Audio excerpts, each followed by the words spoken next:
rolling.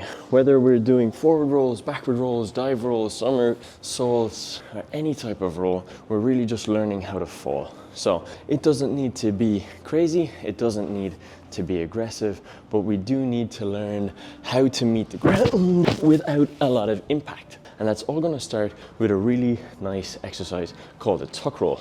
So starting on our back, we're just gonna pull the knees in and try and make sure that as we're rolling, we're not falling onto our back. We're not getting that impact. It's all gonna come from flexing our spine as much as we can. So I pull those knees in really, really tight. Should be feeling my abs an awful lot. And I should feel my spine just roll along the floor like a ball. Once I'm there, I can start to change the position of my spine. So I can go for extensions in both directions. I can change the height. So as I fall, I've got a little bit more room or space between me and the floor. Once I get comfortable rolling and falling from my knees, I can learn to roll and fall from my feet. Once that's there, I can learn how to roll forwards. Then I can learn how to roll forwards from my feet. It all comes from your ability to tuck your spine as much as you can. Start with those tiny little movements, the tuck rolls, and then slowly build your way